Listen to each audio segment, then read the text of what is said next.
السلام علیکم ورحمۃ اللہ وبرکاتہ۔ آج میں آپ کے سامنے سورہ الاحزاب کی آیت نمبر 35 یعنی 35 کا ترجمہ لے کر حاضر ہوں۔ سماعت فرمائیے۔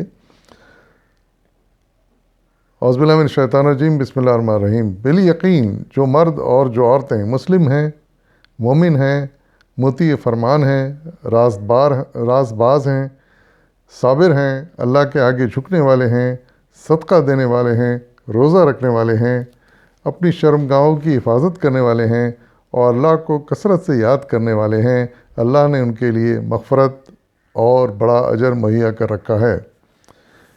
ان آیات میں اللہ تعالیٰ نے اچھے مومن اور اچھے مسلمان کی چند خصوصیات کا ذکر کیا ہے جو کہ ہر مومن میں پائی جانی چاہیے اور عام طور سے پائی جاتی ہیں۔ اس میں پہلی خاصیت یہ کہ وہ چاہے مرد ہوں چاہے عورتیں، ان دونوں کے لیے یہ بات کہی گئی ہے، تمام باتیں کہی گئی ہیں۔ وہ یہ پہلی بات یہ کہ مسلم ہے۔ مسلم مطلب یہ ہے کہ جو تسلیم کرتے ہیں اسلام کی باتوں کو، اس کے احکامات کو، اور اس پر عمل پیرا ہیں، اس پر عمل بھی کرتے ہیں۔ مومن ہیں جو اسلام کی باتوں پر یقین رکھتے ہیں، اللہ پہ، رسول پہ، اس کی کتابوں پر اور روز آخرت پر یقین رکھتے ہیں، ایمان رکھتے ہیں، مومن بھی ہیں۔ اس لحاظ سے وہ مطیع فرمان ہے، یعنی اللہ کے ہر حکم کی تعمیل کرتے ہیں اور اس کا حکم کو بجا لاتے ہیں۔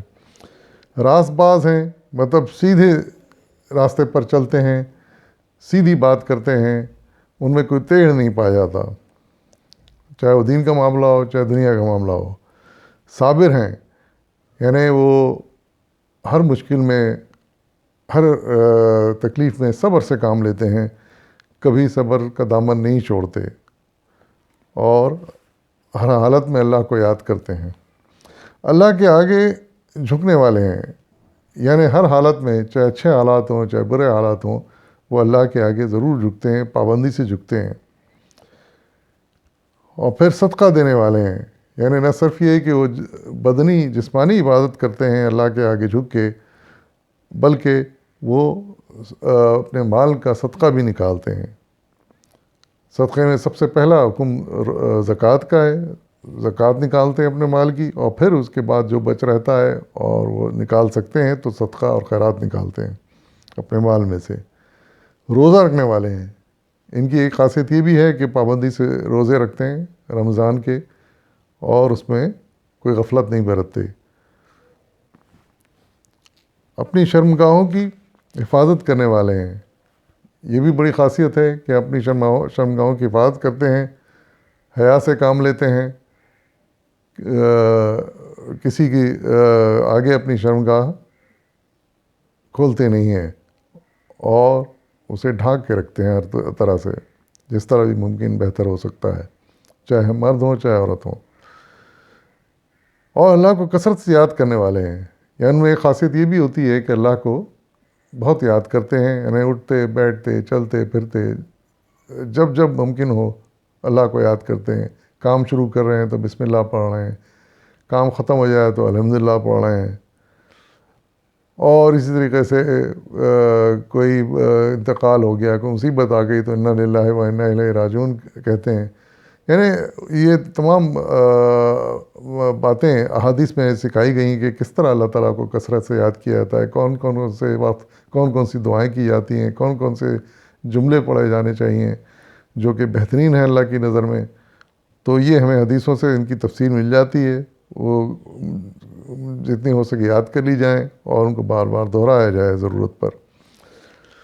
تو ان کے بارے میں اللہ تعالیٰ ارشاد فرما رہے ہیں کہ ہم نے ان کے لیے مغفرت، یعنی ان کے گناہوں کی معافی کا ہم نے بندوبست کر دیا ہے۔